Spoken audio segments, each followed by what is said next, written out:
Hola mi gente, yo soy Randall y esto es Backstage.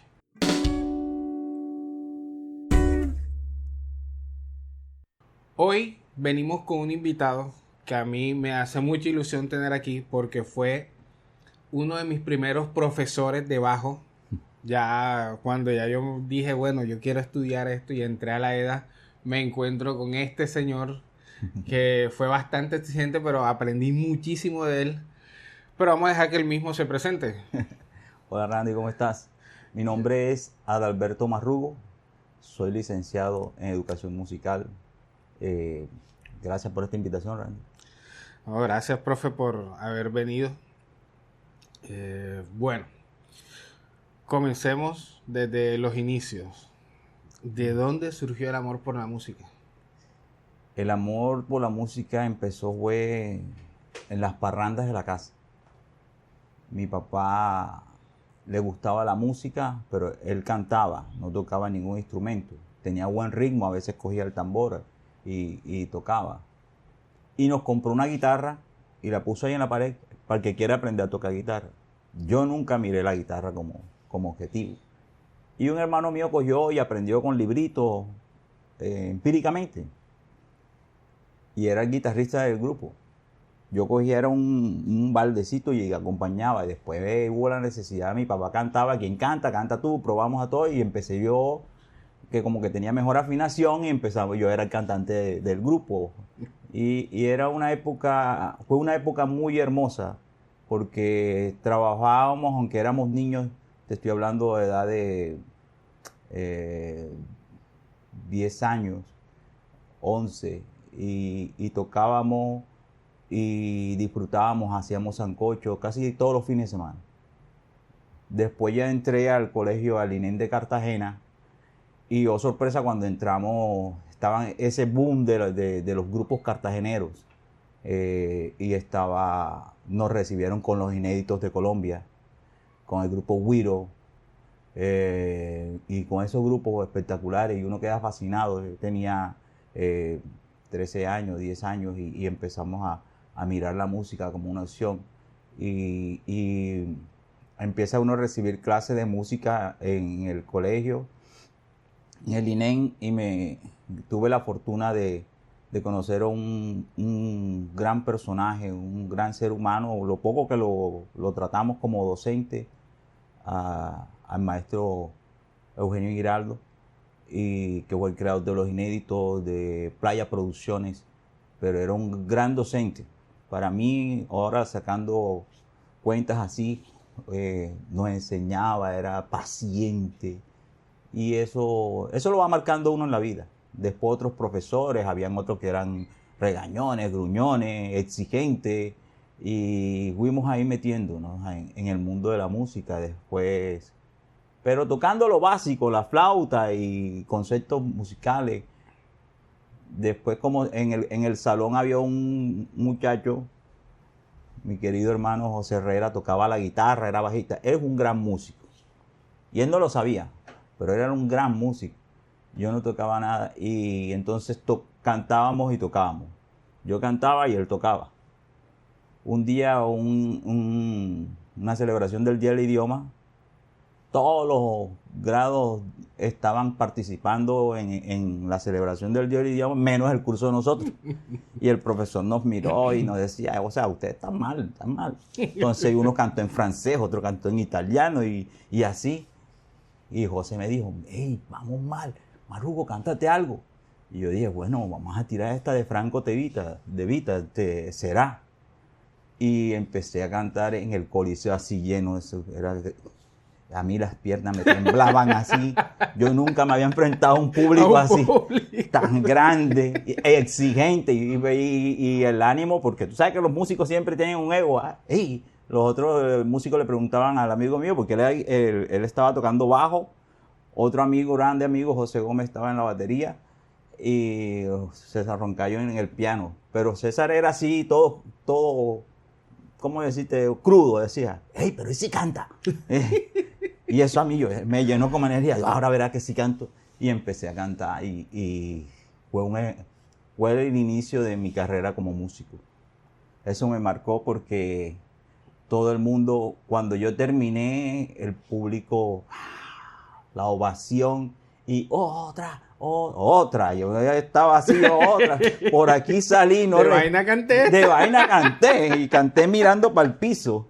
La gente no sabe esa anécdota. Y de ahí me hice popular en el colegio, en el INEN de Cartagena, y me empezaron a llamar por orquestas a cantar y a cantar, a grupos. Estuve en grupos haciendo reemplazos en hoteles y eso. Y después me llamaron para yo digo que es una de las últimas bandas que hubo en el INEN. Pero sabes que ahí salieron muchos grupos y muchos músicos. El profesor William Gaviria tenía un grupo que el rector del entonces les dijo, oye, necesito un grupo de jazz. Y el hombre William Gaviria dijo, bueno, yo te hago un grupo de jazz, así como los paisas. Vamos a hacerlo, sin saber y sin tocar ya. Yo lo hago. Entonces, él tenía un quinteto y me metieron a mí en la voz, como para variar. Entonces ya después hacíamos de todo un poco. Y el grupo se presentó en el primer festival de jazz bajo la luna de Cartagena. Creo que este festival de jazz fue primero que Barranquillas. Lo organizó Gustavo Tatis, el gran periodista Gustavo Tatis. Casualmente me lo encontré hace como un mes y no se acordaba de mí. Yo creo que ni se acuerda de mí. Yo le dije, vamos a ese grupo de Saxmo Jazz del INEN de Cartagena. Y me dice, oh, tengo que hablar contigo. Y bueno, me dio mucha alegría verlo porque fue uno de los inicios cuando, bueno, tocamos ahí. En ese entonces se presentó a Abraham Laboriel. Imagínate, tú viendo ese monstruo tocando el bajo y tú dices, eso se puede hacer en el bajo, ¿qué es esa locura? Tú quedas así, ¿qué es eso? Y eso es intimidante. Es intimidante. Uf, y sí, claro. Creo que estaba, sí, muchos músicos buenos ahí. Y entonces ya eso te marca, te da otro chic en el cerebro. Eso se puede hacer, ¿sí me entiendes? Entonces, termino en el colegio, estuve en varias orquestas en Cartagena. Yo soy de Cartagena. Y intenté estudiar medicina. Lo intenté durante 3 años y por eso empecé también tarde acá, en 3, 4 años, tratando de entrar a la universidad, pero era difícil. Porque la Universidad de Cartagena tenía la mejor área de medicina en Colombia. Y todo el mundo se presentaba ahí. 7,000 personas, 5,000 y pico y así. Y yo lo máximo que pude llegar fue al 120 y escogían 70. Entonces ya desistí, pero en ese intentar estudiar medicina seguía con la música, cantando. Y de pronto dije, hey, voy a estudiar música. Y fue cuando me decidí a estudiar música. Intenté entrar a una anécdota que casi nadie conoce, que te voy a aquí. Primicia. Sí, llegué a la Facultad de Bellas Artes de Cartagena, y me dijeron, hey, usted no sirve para esto. Ponte a estudiar otra cosa. Pero a mí los nervios me comieron ese día y... Claro. Me dio duro eso. Sí. Sí, la persona que me dijo eso fue muy cruda. Y yo, bueno, bien. Yo entré en una depresión y eso. Y después dije, voy a intentar por otro lado, porque los amigos míos de la banda de jazz empezaron, o sea, ya estaban estudiando en Bogotá, se fueron para Bogotá. Y decían, vente para acá, pero a mí me daba temor irme para Bogotá, la verdad. Y yo dije, voy a irme más cerca, donde hay música, y Barranquilla. Mis padres no tenían ese recurso económico para ponerme a estudiar en una universidad como la Javeriana o como esa, como estaban estudiando otros amigos míos. Y yo dije, bueno, me voy para Barranquilla. Cuando eso, miércoles, ¿cómo me escribo? Voy allá. Entonces me vine. Un amigo hacía viajes, que era baterista, todos los fines de semana, el viernes hacía viajes para venir a buscar mercancía acá y se iba ahí enseguida. A mediodía arrancaba. Entonces nos vinimos, me vine en el chance con otro amigo mío a presentarnos acá en la universidad, en la Facultad de Bellas Artes.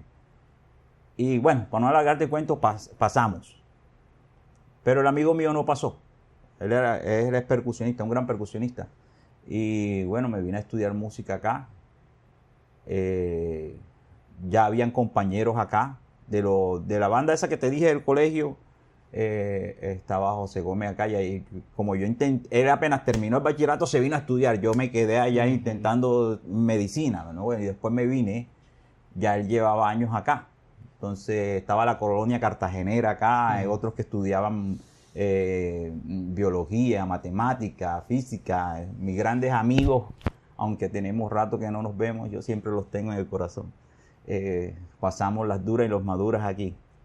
Después ya ellos iban avanzados y fueron saliendo y quedamos José y yo.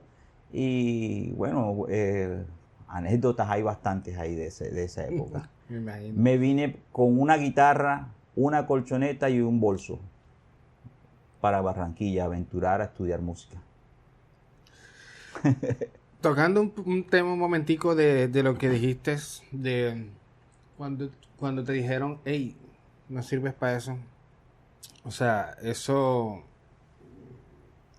estando ya, después de mucho tiempo, analizando, uno dice, los nervios traicionan. Sí, los nervios traicionan. Cuando una persona va a hacer una audición, las audiciones son muy tensionantes, sea lo que sea, y sea el músico que sea.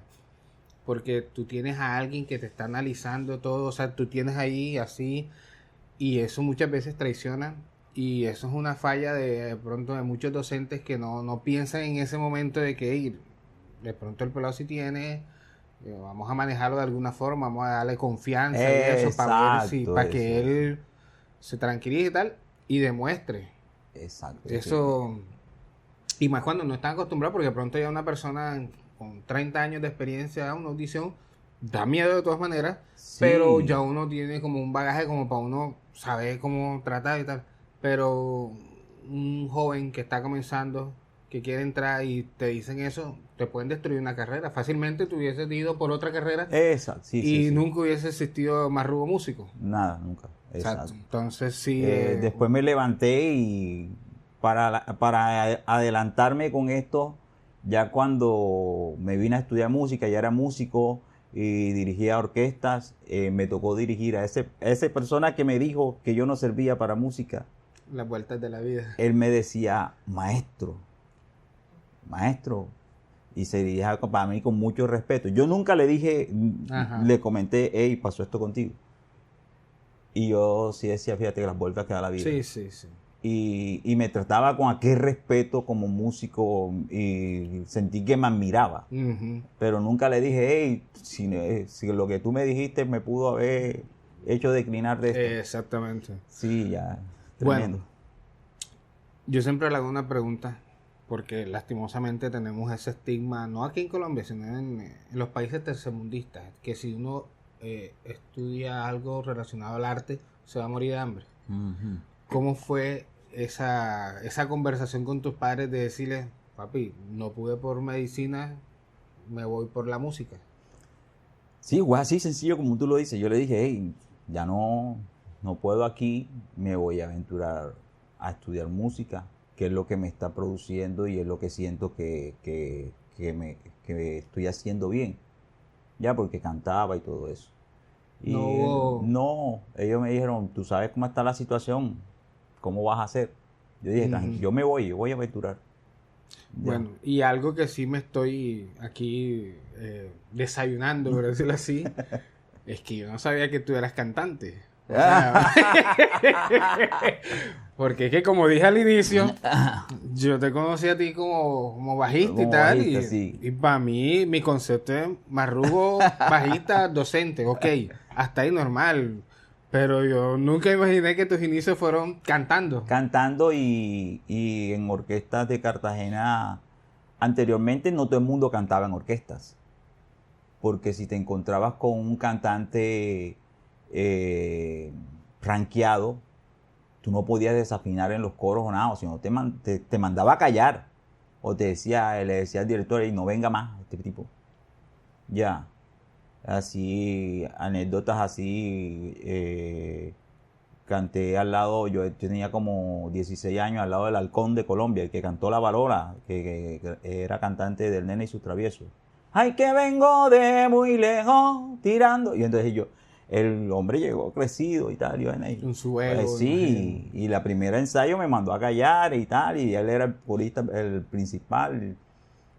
Hay anécdotas ahí, hay anécdotas. Y ya sí. después uno tiene que, bueno, me voy a estudiar los temas bien, bien, bien. Y era con la grabadora y repite, ¿cómo es la segunda voz? ¿Cómo es la primera voz? Entonces, ya al siguiente ensayo fui más pulido y sacamos adelante la cuestión.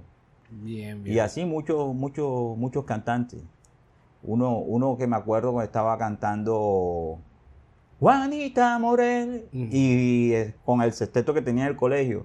Y uno de los que grabó Juanita Morel estaba ahí en el público. Sí. Y era un señor ya de edad y se subió y sube ese tipo con ese sabor y esa cosa. El profe lo invitó a cantar y eso fue espectacular. O sea, me dio emoción, me dio nervio, me dio de todo. Claro. A escuchar ese.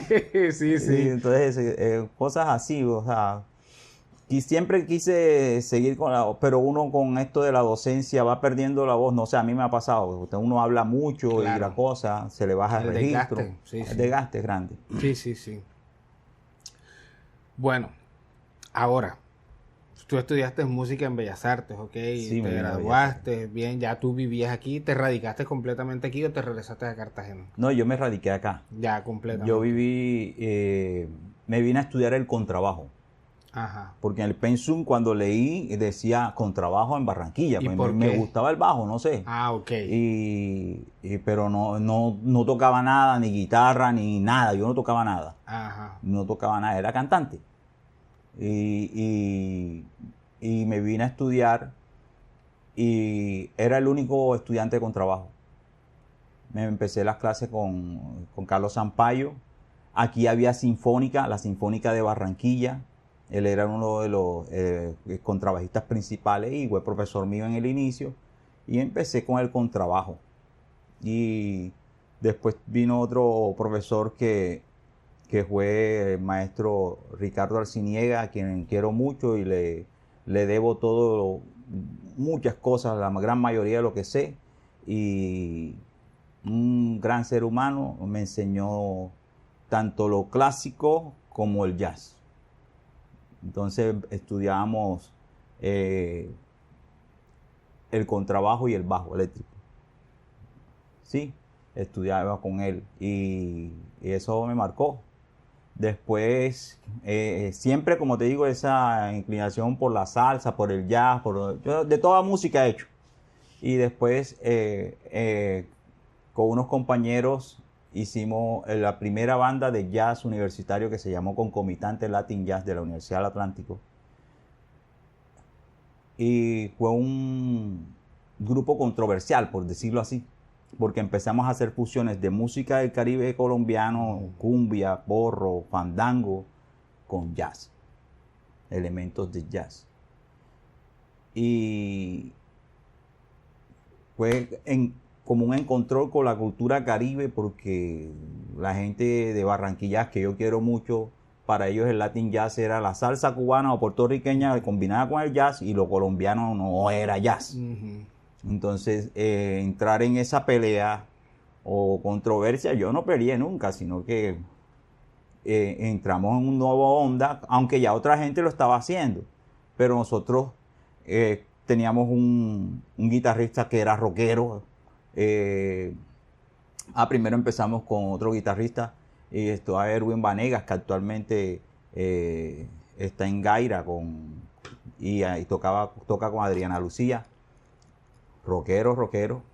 Estaba Carlos Rubio, que actualmente es director de la banda María Varilla. Él era el clarinetista. Joaquín Ursola, que está en Cartagena, él sigue con su saxofón bien.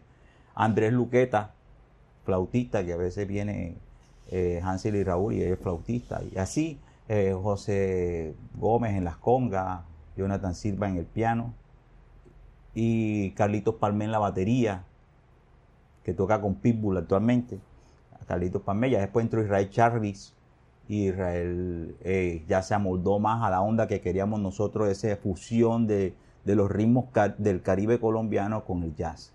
Y fuimos estudiando, creando armonías, creando los ritmos cómo fusionarlo de tal manera que no, porque existía como la fusión, pero tú veías, yo no lo llamaba, sino que tú decías, eso suena rock, eso suena ya, eso, pero que suena otra cosa, claro. ya. Que tenga su propia identidad. Que tenga una identidad y que no diga, hey, suena como no, ella un sonido ahí ya, un concepto diferente. Claro. Y en el 2000 la universidad nos apoya, vamos a un festival de jazz, Fesuyas en Bogotá, hacemos un gran papel allá y nuestro baterista queda como el mejor baterista del festival y gustó mucho la propuesta que estábamos haciendo. Después en el 2000 también nos invitaron a Barranquilla por medio de la Universidad del Atlántico y en el 2002 nos presentamos al concurso. Ya ahí ya tú estabas como bajista. Como bajista, sí, yo era bajista. Ya cuando yo me vine a estudiar a Barranquilla, el bajo, yo no dejé el canto. Sí, ya ahí hasta llegó el canto. Hasta ahí llegó el canto, okay. Sí. Y seguí estudiando el bajo y la armonía y todo este cuento. La armonía del jazz, la armonía clásica, me fascina la composición. Y empecé a hacer arreglos de música propia, de jazz, con armonías de jazz y ritmos del Caribe. Y cuando nos presentamos en concursos en Bellas Artes, en el Teatro de Bellas Artes, una anécdota nos dice una persona que estaba allá, no nos querían dar como ganadores, porque la propuesta a ellos no les gustaba. Ajá, sí, sí. Pero el público estaba ovacionándonos. A raíz de que la aceptación que tuvo la propuesta en el público, nos tuvieron que dar como ganadores. No apartaban lo personal de pronto del gusto de lo, pues... Exacto, de lo que estaba objetivo. pasando. Exacto, porque en ese caso hay que ser objetivo. A mí no me puede gustar, pero es como decir, no sé, a mí no me gusta el reggaetón, pero de que está pegando, está pegando. Sí. No tengo nada que hacer. Entonces, exacto. Bueno, y empezamos ya nos presentamos ya ganamos el festival y nos presentamos en el Teatro Amira de la Rosa en la primera noche de Barranquillas. Fue una experiencia bonita porque la gente le gustó mucho. Yo hice un homenaje al maestro Antonio María Peñalosa, que lo titulé Primer Estudio Colombiano, pero en realidad era un homenaje al maestro Peñalosa. Y oh sorpresa que el maestro estaba ahí en primera fila ahí. Sí. Entonces el tema empezaba con Adiós Fulana, está camuflado, si lo pueden ver en YouTube, se llama Estudio. Ahí vamos, me pasas el link y yo lo dejo aquí abajo. Y empieza, y la gente no identificaba, pero empieza con Adiós Fulana, y yo veía que el maestro quedaba así, y después entra Te Olvidé, y entra algo de música del interior, que él también hizo un 6x8. Era un homenaje a él. Yo nunca se lo alcancé a decir, pero yo creo que lo entendió. Porque cuando terminó el tema, él se levantó y aplaudió, se puso de pie. Y eso para mí fue grande, el maestro Antonio María Peñalosa aplaudiéndonos. Cuando ya tocamos otro tema del guitarrista de Erwin Vanegas, que se llamaba Una Cumbia Carmen, era lenta, una cumbia lenta. Y era un ambiente. Entonces en ese momento es la primera vez que yo me siento tan compenetrado con el público. Hubo una magia esa noche. Cuando ya estábamos ahí extasiados de la música, yo medio abro los ojos y todo el público estaba así, extasiado. Una de las anécdotas más hermosas que yo he tenido en la vida como músico. Cuando logras esa conexión, el público y grupo, eso fue bello. Sí. Y ese grupo tenía esa magia, siempre. Mucha gente dice que influimos en ellos. Otra anécdota, por ejemplo, el guitarrista Gustavo, que fue profesor de EDA, él dice que él esa noche nos escuchó y él dijo, eso es lo que yo quiero hacer. Sí. Y así mucha gente siempre cuando uno dice, ¿tú dónde me conoces? No, yo te vi en esa banda y esa banda me marcó. Y yo dije, voy a estudiar música por eso. Entonces son cosas que a uno le marcan. Claro, y que uno se lleva. Sí. Sí, sí. Después, de la misma banda salió otra banda que se llamó el Colectivo Cáguara. Ya era más reducida. No había vientos. Y también quedamos en buenos lugares y Barranquilla y siempre nos buscaban. seguíamos con la misma onda, jazz con música colombiana, funk, pop, rock, todo eso. Y después ya no, hice otro grupo que se llamó El Cuarteto Experimental, que era Israel Charly en la batería, un alumno mío del Británico, que yo trabajaba en el Británico como director de la Orquesta Sinfónica del Británico y docente, y allá ya hicimos un buen proceso. Jacobo Álvarez tocaba la batería,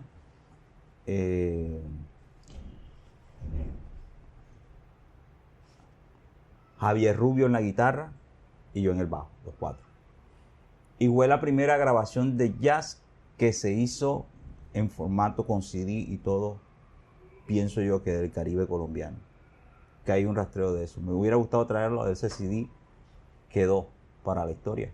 No lo tienen subido a... No lo tengo, casualmente Israel me llamó, que ahora mismo está en España, y me dice, Marugo, pásame los temas para subirlo. Claro. Pero estoy buscando cómo pasar tengo el CD y pasarlo Bueno, eso lo resolvemos. Eso hay que resolverlo, sí. Detrás de cámara, pero es que esas son cosas que no se pueden perder, no pueden quedar ahí en el CD, en el olvido. Eso hay que aprovecharlo en las redes sociales, las plataformas digitales, subirlo y que quede ahí. Sí, eso es. Porque hay mucha música que yo he conocido y que no encuentro ahora mismo. Por ejemplo, yo soy usuario de Spotify. Uh-huh. Esa es la plataforma de música que yo utilizo. Una vez un amigo me prestó una carpeta de música folclórica, de todo, de todo. Y yo escuché Sinu Sat Quartet, el cuarto. Sí. Yo no conocía eso. Sí, eso fue mucho después. Un CD de ellos, a mí me encantó eso que hicieron ellos. Creo que está en Maestro Julio. Yo tenía ese CD guardado, yo lo copié. Cuando eso pues no estaba en estas plataformas y nada. Y a mí el CD se me perdió, se me dañó. Y yo pasé muchísimo tiempo sin encontrarlo. Lo he buscado por redes sociales, por Spotify, por ejemplo, no están esos discos. YouTube. Lo encontré subidos a otra plataforma X, de casualidad me los encontré, pero digo, esa música debería estar ahí, debería estar en YouTube, en todos lados, porque son trabajos de nuestra cultura, de nuestro folclore, de nuestra música del Caribe, y que tienen que quedar guardados y para la historia, para que todos lo conozcamos, porque también es algo muy bien hecho. Esas cosas yo siempre digo, eso hay que subirlo, mostrarlo, que todos tengan acceso a esa música. De la primera banda que te dije, Concomitantes, no hay rastreo de audio, no hay nada. Y nosotros hicimos una grabación y se perdió. No quedó rastreo de eso, quedó buena experiencia y los anécdotas. Y también pasa que, bueno, antes era más difícil, obviamente, grabar todo. Grabar era más difícil. Ahora ya es muchísimo más fácil tener esa... Ya con el colectivo Cáguara, que es la segunda banda, lo que pasa es que trabajábamos en el Británico. Y allá estaba clases extracurriculares y estábamos ahí Miguel Fajardo, estaba, primero Werwin Vanegas. Miguel Fajardo, entre aquí en paréntesis, fue el primer invitado a este podcast. Sí, por ahí lo vi. Miguel Fajardo, Jonathan Silva, Israel Charly y yo. Trabajamos, yo era el director de la Sinfónica del Británico y el programa de música. Allá teníamos, la orquesta era grande, 70 niños, más coro y era un proceso orquestal. Esa es otra parte Pero lo que te iba a decir es que nosotros no nos quedamos después de nuestra jornada laboral, como era un salón grande, ahí grabábamos, ahí ensayábamos unas 2 horas, y después nos íbamos. Por eso porque cuando ya tú empiezas a trabajar ya no hay coordinación, que tú vas para aquí, ¿sí me entiendes? Entonces, así fue que pudimos seguir con este proceso. Y a raíz de eso, en la universidad, en la Facultad de Bellas Artes, empezaron a surgir otros grupos. No decirle copia, pero siguiendo la misma ruta. La línea, claro. Ábrete Jazz Band, Adyacentes, ¿qué otro? La Bandita. Todos esos grupos son el resultado de lo que nosotros nos atrevimos a hacer. Y el malo del paseo Guillo, siempre. Siempre tienen que echarle el agua sucia a uno. Sí, pero gracias a Dios después la gente de Barranquilla, la gente de los medios empezaron a reconocer que era otro movimiento y que era bueno y era original de acá del Caribe. Y Como todo, al principio siempre cuesta como al principio cuesta. ese cambio, ese nuevo concepto, introducirlo, pero ya después que está, y más si es bueno. Un consejo para esos organizadores y eso, siempre cuando son tendenciosos así, tratan de... Eso fue lo que llevó al primer grupo que se acabara. La presión, la cosa. Entonces varios músicos del grupo empezaron a sentir que no estábamos haciendo nada, que no servíamos, que esto. Y yo les decía, hey, estamos haciendo historia. No. Y más, estuvo interesado un sello de Medellín que se llama Iguana Records, quería grabarnos. Después se llevaron a otra banda que ya después fueron y hicieron gira y nosotros íbamos a hacer esa gira en Europa y se lo llevaron a ellos. Paisa tira paisa. Sí, Y claro. Entonces ahí empezó el declive y por eso ya después hicimos la segunda banda que fue el Colectivo Cáguara, después el Cuarteto Experimental, también fue muy bueno. Y ya después yo dije, ya mis hijos estaban pequeñitos y recibían clases. Mi niña de saxofón con el profesor Filemón Navarro y mi hijo de Jonathan Silva en el piano. Y Israel siempre estuvo ahí alcahueteándome. Hicimos un grupo que se llamó The Marrugos Band. Ahí fue cuando yo te conocí, que yo conocí a tus hijos pequeños, que yo veía, ya están tocando, pero claro, con ese papá. Sí, es un proceso ahí. Yo dije, si vamos a intentarlo, yo le voy a dejar a mis hijos de la herencia. No les voy a dejar nada, porque yo no tengo nada. Y no quiero llevarme nada. Y no me voy a llevar nada, sino dejarle a la gente la música. Tú sabes que yo soy muy abierto para enseñar. A mí que como anteriormente los profesores el libro lo escondían, la cosa. De eso tengo muchas anécdotas. Y las clases y la envidia. Y como te digo, no es por hablar mal de la gente, pero hay gente que no hacían y eran buenos músicos, grandes músicos. Pero cuando vieron que nosotros empezamos a hacer este tipo de música, yo era enemigo.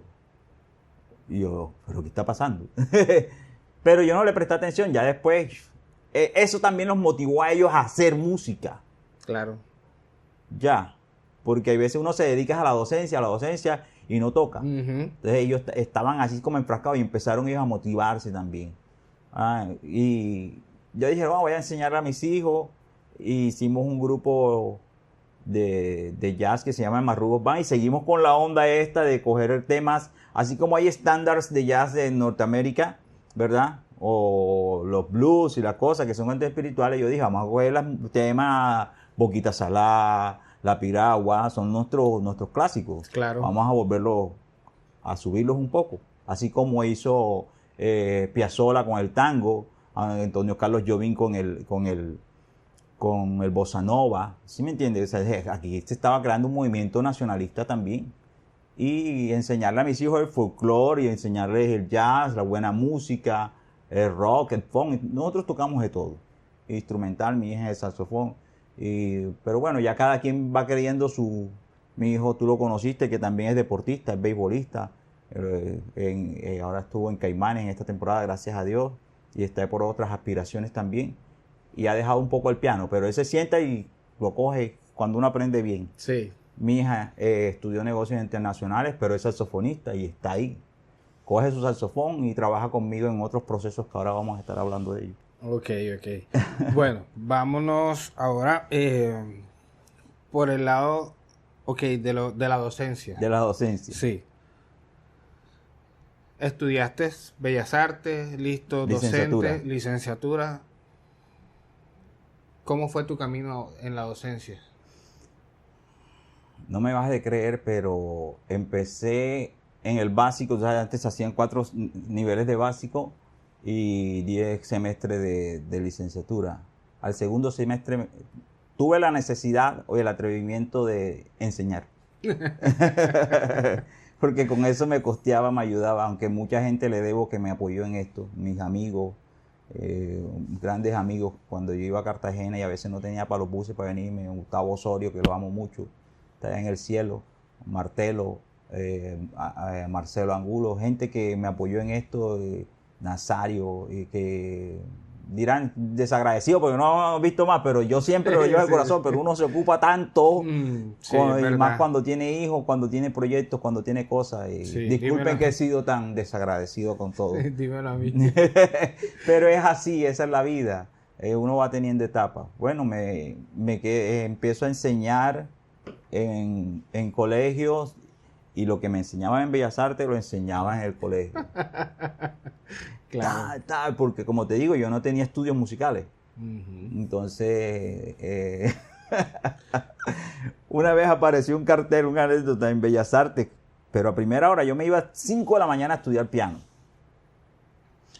Y había un cartel que decía, se necesita profesor de música en tal colegio. Y yo cogí el cartel, me lo metí en el bolsillo, me fui a la casa, me cambié, me puse la mejor pinta y fui a presentar mi entrevista. Yo estaba en segundo de básico, no estaba ni en licenciatura.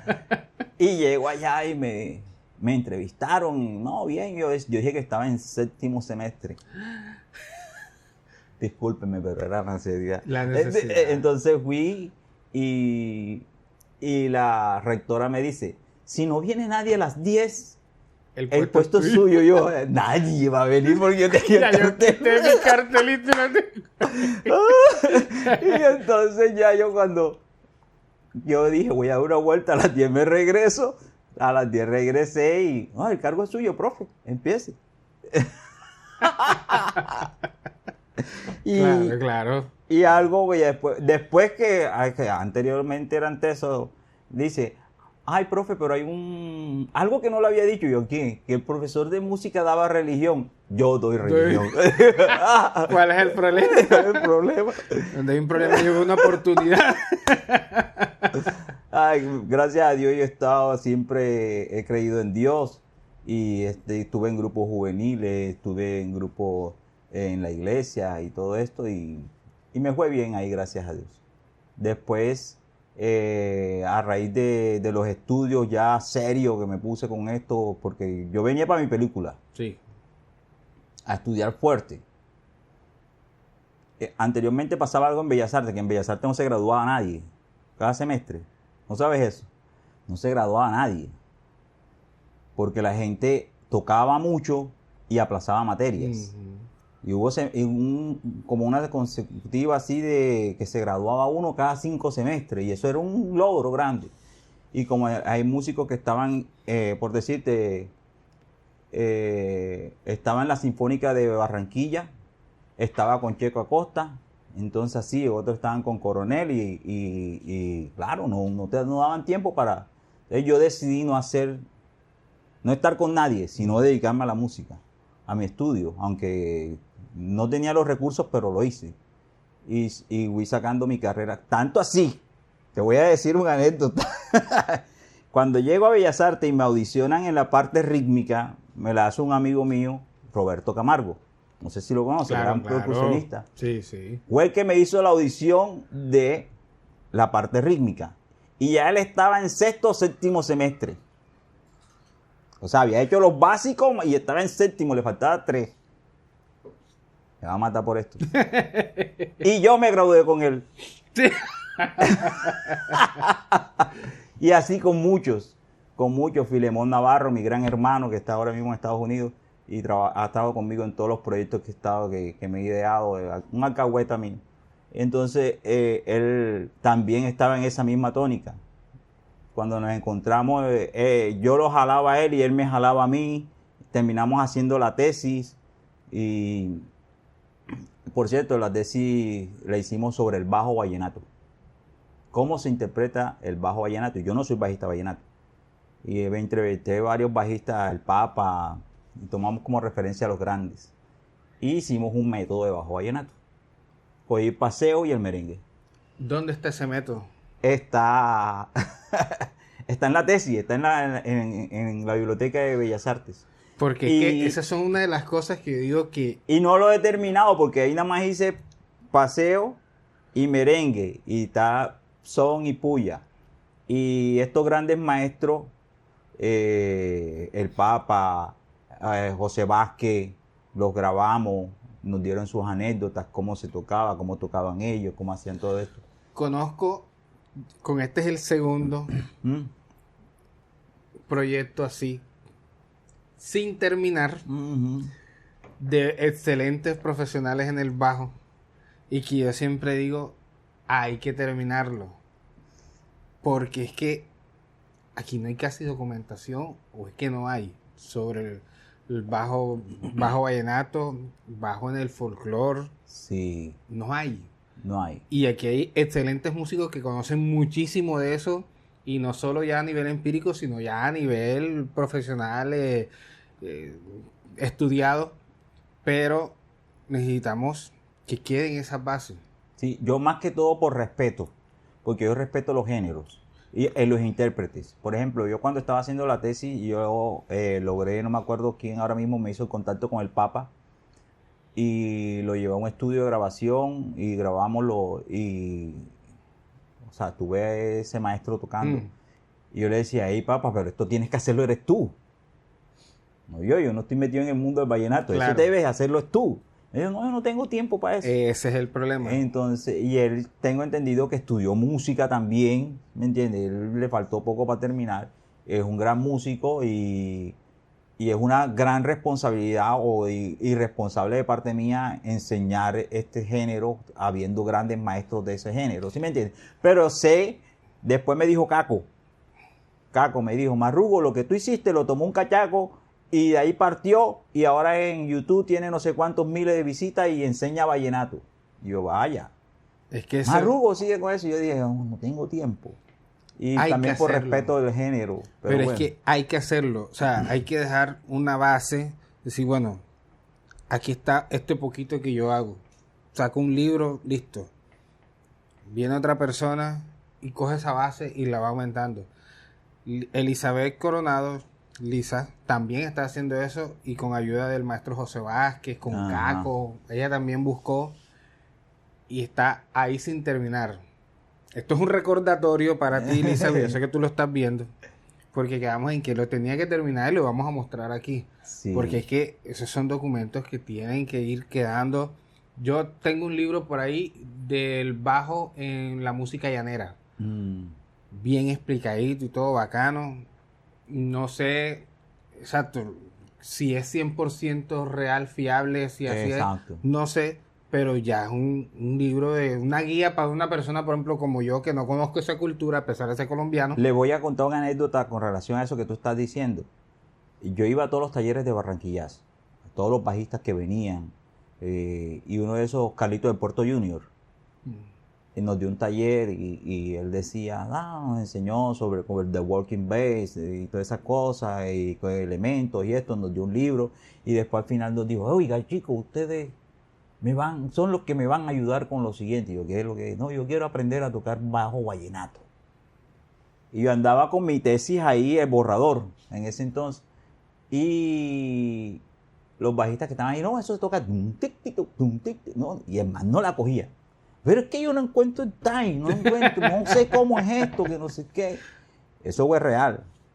Entonces, como dices tú, los métodos ayudan. Yo le dije, ven acá, ve, yo tengo esto aquí. Y enseguida lo digo.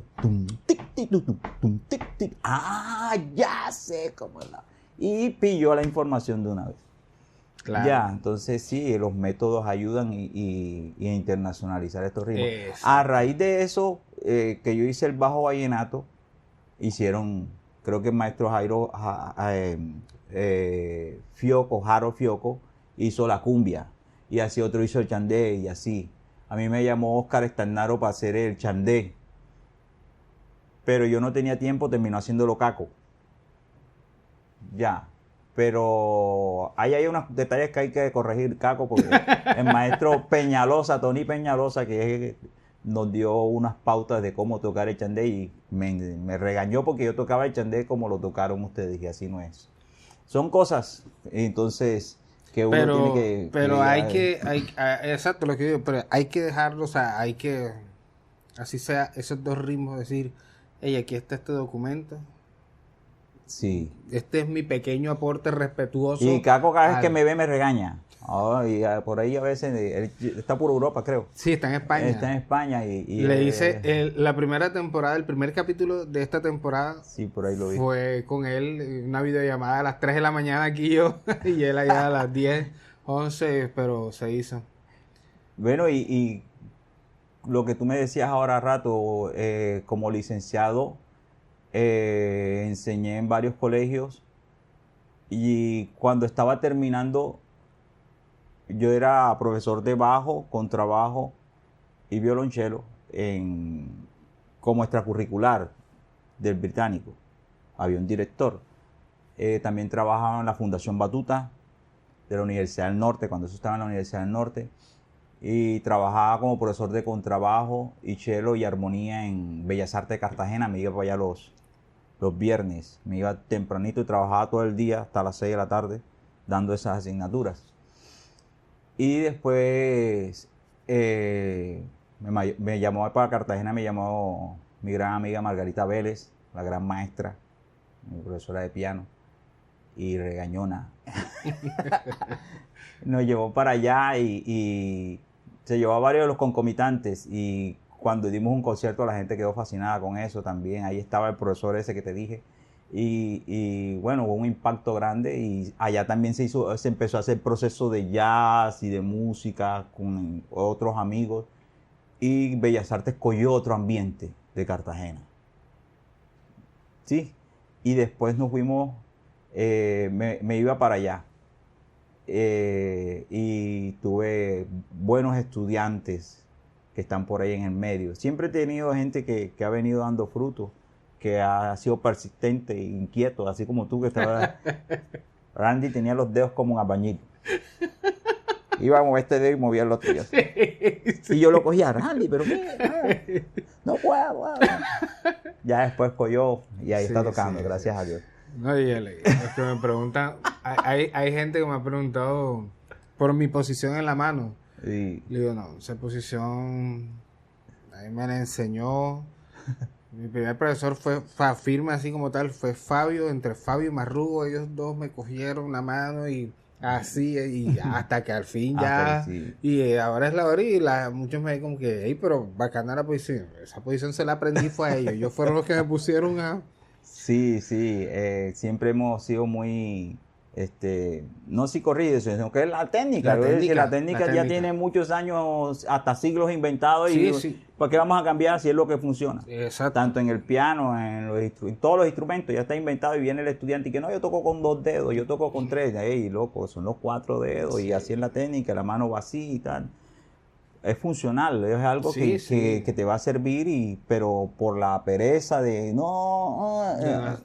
trabajo de no estudiarlo, entonces en eso consiste. No, sí. Y el punto está que después cuando yo llegué al profesor Hermídez Pérez, que es más regañón y amargado, pero es que él es excelente músico también. Sí, excelente. Y cuando él me vio tocar, él enseguida, no, tú eres el bajista de mi grupo enseguida, o sea, no hubo discusión. Y era eso. O sea, la otra competencia pasaba eso, eran flojos en la estudiada, en la posición, en la digitación, y él es exigente, muy exigente, y era, toca, no estudia, y se notaba el estudio, si la persona estudia eso se nota, si la persona hace, se nota, y él apenas me vio y dijo, no, tú eres el bajista. No hay... Sí, en Cartagena tuve muy buenos estudiantes también. Está Cristian, no me acuerdo el apellido, Argemiro, y están en procesos en orquestas, en cosas. Diana, que es chelista, una gran chelista. Mucha gente, y aquí en el Británico mucha gente estudió música.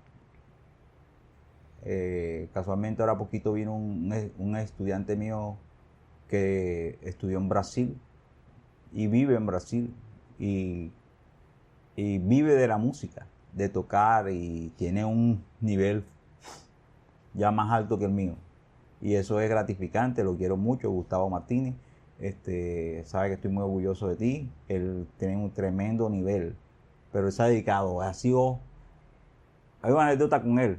que cuando empezó él no tenía ese como buen ritmo. Y los profesores acá decían, hey, está perdiendo el tiempo. Entonces, pero él fue muy insistente, él iba allá en los recreos, estudiaba, se quedaba en las extracurriculares y ya después fue cogiendo. En el británico hay un programa que se llama el Live Music, que es bachillerato internacional. Fui el primero a nivel, no Latinoamérica, pero sí en Colombia y en gran parte de Latinoamérica en sacar diplomas de IB Music. Yo sacamos ahí en el británico, saqué 30 diplomas de IB. Es un programa exigente que tienes que grabarte tocando en bandas, en vivo. Y hicimos estándares de jazz, hicimos música clásica y todo eso está en la página del IB y los muchachos cogieron buenos niveles. Tanto así que una vez allá trabajaba Filemón conmigo, Filemón Navarro, y tenía una presentación con Chelito de Castro. Yo no conocía a Chelito, o sea, face to face. Y Filemón Chelito le dijo, necesito un grupo de cuerdas. Y él le dijo, hey, allá en el británico hay un grupo de cuerdas. Y fue y vio la vaina y dijo, oye, Marrugo, me gusta esto, lo estoy viendo. Para que toques con nosotros cuando él lanzó el CD de música colombiana con acordeón. Y nosotros lo acompañamos ahí, con los estudiantes. Yo toqué cello ahí también. Porque Gustavo estaba tocando el contrabajo y fue una anécdota. Y quién era, había otro contrabajista, estaba Catalina, todas ellas tocaban muy bien, porque empezaron de niñitas, ya estaban grandes, fue un proceso. Claro. Son procesos. En el británico estuve 10 años y se hizo un buen ambiente musical y la orquesta tenía un gran nivel, la orquesta sinfónica. Después, a la par, fui a la orquesta sinfónica de Cerrejón. Me llamaron, porque tienen grandes maestros, pero no sabían cómo arrancar.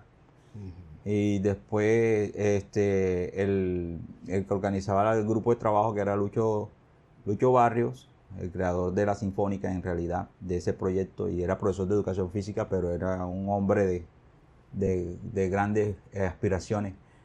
Me llamó, que ya había contactado en la Sinfónica de Colombia, en AFIC, en no sé qué, y decían que ese proyecto podía arrancar en 4 años. Entonces me llevé mi grupo de trabajo acá, Filemón, Alfredo, Orlandito, Viloria, y nos fuimos para Cerrejón y hicimos la Sinfónica y en 6 meses estaba sonando. Ya, por la experiencia. Claro. Ya teníamos experiencia con el proceso que está. Claro que yo toqué en la Sinfónica, Filemón también tocó en la Sinfónica de Barranquilla, era el trombonista. Yo toqué ya al final, el único costeño que había ahí, porque era una camerata de cuerdas. Y los maestros míos, Arciniegas y Zampayo, se fueron de la ciudad. Y quedé yo como contrabajista único. Y me llamaron para una temporada de conciertos. Y estaba Roberto Valdés. Habían puros cubanos, peruano y gente del interior. Y el único costeño era yo en el contrabajo. Ahí tengo recortes de periódico de eso, de los conciertos. Una experiencia mágica porque son grandes músicos. Y el sonido, cuando tú escuchas ese sonido de orquesta de ellos, cómo suena un violín de verdad, cómo suena una viola, un cello, a ti no te vas a echar cuento. Ya. Claro.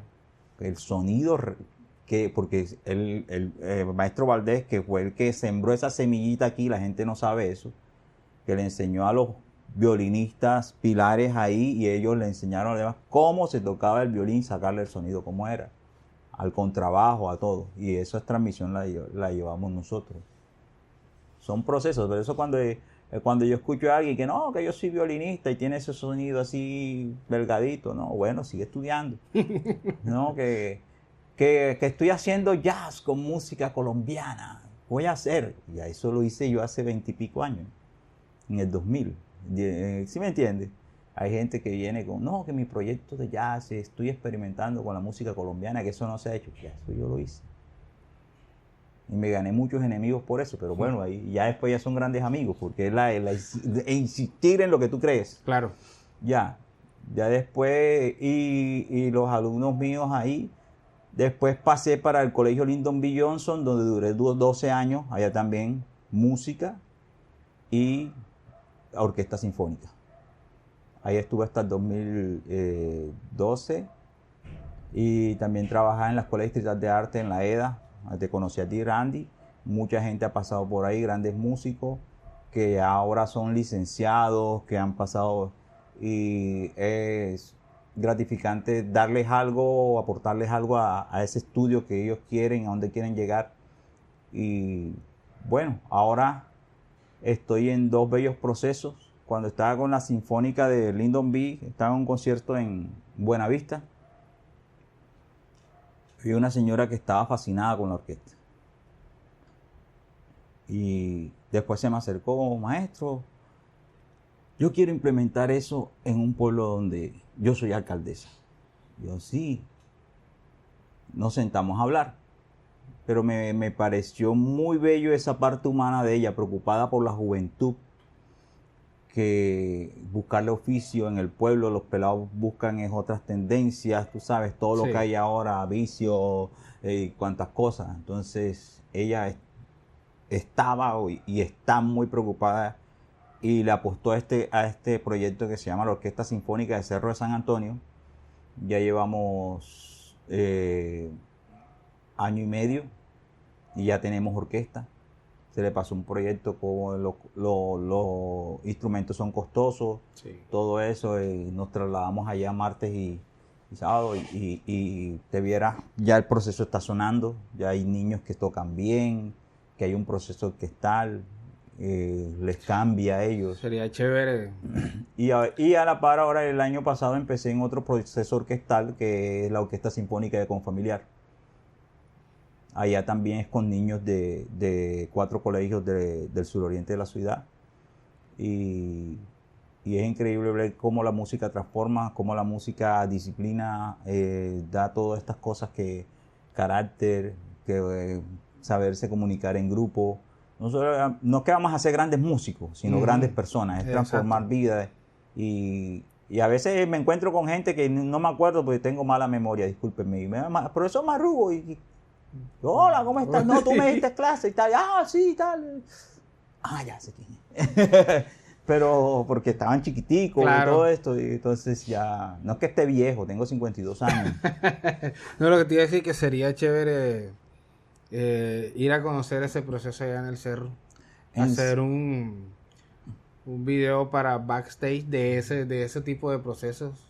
Que Es muy también bonito. es un backstage porque Sí. está detrás del escenario y eso. Entonces, vamos a planear un día, una ida ya a Hacerlo. conocerlo, claro. Bueno, sería chévere. Sí, sí. Ahí está el profesor Néstor, está Néstor Estrada Cuavo, está la profesora Lina Babilonia en la parte de coro. Sí, gran amiga. Sí, Sofía Marrugo está en los vientos, mi hija, y el profesor Jorizán Martínez en las cuerdas. Yo doy armonías y esto, y me meto de sapo en todas las cosas. Y organizamos, y todo esto es chévere. Es un bonito proyecto. Vamos a hacer una ida ya. Y Néstor próximamente estará acá también. Ya eso está ahí ya cuadrado ya. Bueno, hemos pasado por la pedagogía, por el jazz más clásico y todo eso. Clásico. Ahora en lo popular. En lo popular, como te dije, empecé cantando con orquesta y eso, pero eso estaba ahí. Y yo compongo salsas, compongo diferentes ritmos. Y uno de los estudiantes que yo tenía, Jacobo Álvarez, el papá me propuso: oye, este muchacho va a estudiar música, invéntate algún negocio ahí mientras termina. Y hemos creado una productora que se llamó MJ Producciones, M de Marrugo y J de Jacobo, MJ Producciones. Entonces empezamos a mirar el mercado que estaba sonando puro reggaetón, Daddy Yankee, Don Omar y todo eso. Y dijimos, bueno, vamos a empezar con reggaetón. Si nos funciona, vamos para la salsa, para el tropipop, para otro. Y invertimos, él invirtió una cantidad, yo invertí otra cantidad de dinero. Y le apostamos, hicimos audiciones con diferentes raperos y cantantes. Hicimos un grupo de reggaetón que se llamó Sony y Johan. Fue exitoso, estuvo en la Mega 6 semanas número 1. Ahí tengo los recortes de periódicos, estaban pegados. Salíamos corriendo en los colegios, en los tours, eso, nos correteaban nos correteaban a ellos. Sí. Sí, todo ese cuento. Sí, bueno, quisimos, por ese amor a la música colombiana, yo quise hacer una fusión. Es más, se hizo la fusión de chandé con reggaetón. Y a ellos no les gustó. Y ahí vino el problema.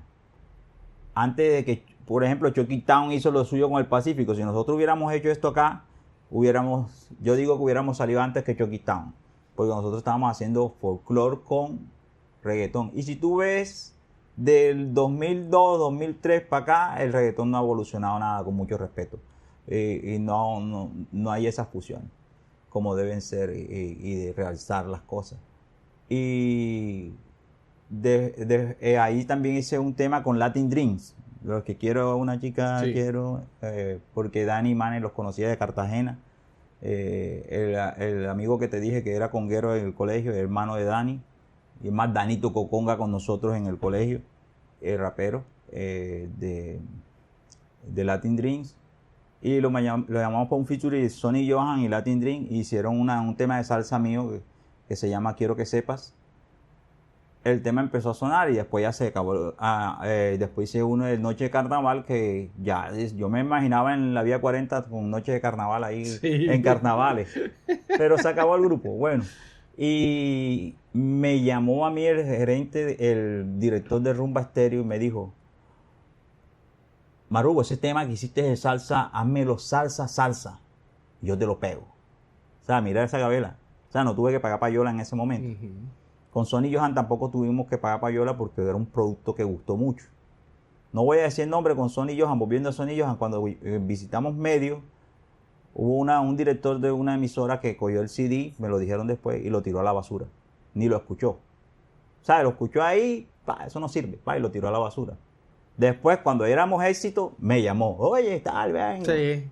Colabórame, va, ok. No voy a decir el nombre, pero se llama Camila Chain. Entonces, después así empezamos a sonar hasta en Medellín, en Radio del Sol en Miami estábamos sonando. Se acabó el grupo, bueno, le tocó perder. Después le cogí el consejo al director de rumba, Mario Balbuena, y hice una orquesta de salsa a 3 trombones. En todo esto me secundaban mis amigos ahí, Filemón, Jonathan Silva y toda esta gente. Miguel Fajardo también estuvo ahí conmigo, que dijo aquí, no, yo estuve en un grupo, ese grupo era que estaba ella. Bueno, entonces estuvimos ahí en Barrio Abajo, grandes músicos estuvieron conmigo, Neneco, Eduardo Yepes también estuvo ahí, Albertico López me grabó los bajos, bajista que admiro mucho, y así, mucha gente me colaboró. Fabián Picón grabó la batería, los timbales, toda la percusión la grabó. El tema gustó mucho. Me lo ponían y el difunto Jairo Pava también le gustaba y me lo ponía. Jairo me dijo, te lo voy a poner nada más en la mañana. Y después lo ponía a mediodía y lo ponía en la noche. Y empezó a ponerlo. Si resulta, hay que ponerlo. Hombre, Randy, no has de creer de las grandes decepciones que he tenido en mi vida, porque yo hice un préstamo grande para poder grabar 3 temas porque lo quise hacer a nivel profesional, con músicos profesionales. Aunque me colaboraron, siempre hay que aportar algo. Claro. Y la mezcla la hice en Bogotá. Me gasté en ese entonces como, bueno, una cifra grande. Y has de creer que de pronto cuando ya en diciembre el tema está sonando, también un tema de carnaval está sonando, y mucha gente decía, hey, ese tema va a ser tema de carnaval. Y eso que nada más tuvo 2 semanas así, de pronto me lo sacaron de la emisora. Y Mario, que me contestaba el teléfono cada vez que yo llamaba o yo entraba por esta emisora, yo entraba, buenas, Maru, adelante. Ya después, no puedes entrar. No me contestaba llamada. Nada, me sacaron de la programación, Barrio Abajo dejó de sonar. ¿Qué pasó aquí? Después, bueno, a ese director lo echaron de rumba, porque él fue el que empezó a poner la música la música del interior, de Giovanni allá, y todas esas cosas. Él fue que aquí la gente no le gustaba eso. A él lo sacan de rumba. Después del rating de medios me me suena el teléfono 3 de la mañana. Mario, estoy aquí. Marrugo, perdóname, mi hermano, perdóname. Cuídate que 3 orquestas allá me pagaron para que te sacara del medio. Lo que se llama la contrapayola. Amigos, ustedes no saben el daño que le hacen a la música o a las personas que tienen algo, un proyecto o que se endeuda a uno, el daño que ustedes le hacen, porque esto fue con las uñas, fue puro talento, fue pura colaboración. Y por favor, no hagan eso. Por ganarse unos pesos de más o por, hombre, hagan su producto y muéstrenlo. Sean leales. Hay que ser leales. Sí, sí. Pero eso me desmotivó mucho y quedé con la deuda y a pagar deudas y todas esas cosas. Sí, sí. Pero le da a uno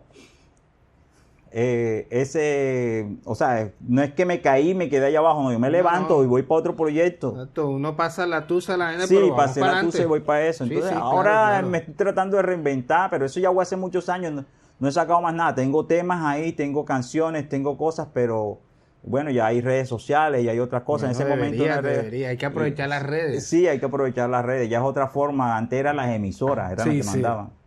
Entonces, esa anécdota me quedó ahí. Me dediqué a hacer música instrumental con mis hijos. Y, o sea, ahí en familia. Tienes 2 tareas pendientes. El libro y sacar música. Sí, claro. Estoy en eso. Si lo hay, es música buena, ¿por qué no? Sí, pero estoy dedicado a estos 2 proyectos, a las orquestas sinfónicas que tengo. Son es proyecto bonito, con jóvenes, con niños. Eso me llena mucho, enseñar, transformar la vida de ellos, tocarlos aunque sea con la música. Cuando uno llega a Cerro, esos niños vienen corriendo donde uno, lo abrazan. Si tuvieras eso, Randy, llegan, cogen los instrumentos, los transportan de la alcaldía y a la Casa de la Cultura y vuelven otra vez con esa alegría. Entonces eso lo llena mucho uno, que está haciendo algo a veces uno dice, ¿qué hago yo en esta vida? ¿Verdad? ¿Cuál es el propósito que tiene Dios con uno? De pronto no es todo lo que te he contado, sino de pronto es eso, tocar a alguien, no sabe uno cómo está cambiando la vida de alguien. Claro. Hay mucho por contar. Experiencias con niños con tendencia suicida, con síndrome de Down, con todos estos diagnósticos, y cómo la música transforma vidas, cómo la música transforma a los niños, cómo la música te transforma a ti mismo, ya en lo nivel espiritual, cuando no estamos aquí por estar, sino no sabemos cuál es el propósito que Dios tiene con uno. De pronto ahora es esto, de pronto más adelante uno dice, ¿qué hago? ¿Sí me entiendes? Entonces siempre hay un propósito. Claro. Bueno, profe, ha sido una charla interesante, conociendo cosas que yo tampoco conocía de usted aquí, que siempre queda uno sorprendido. Y chévere toda la experiencia de vida, de todo ese aporte musical, ese camino musical y personal. Gracias por haber venido. Gracias a ti por la invitación. Antes de despedirnos, yo siempre le pido al invitado que se regale un consejo a su yo de cuando inició, que nos sirva a todos los que estamos comenzando en este camino de la música. Yo qué le diría a mi yo de hace años, cuando inició,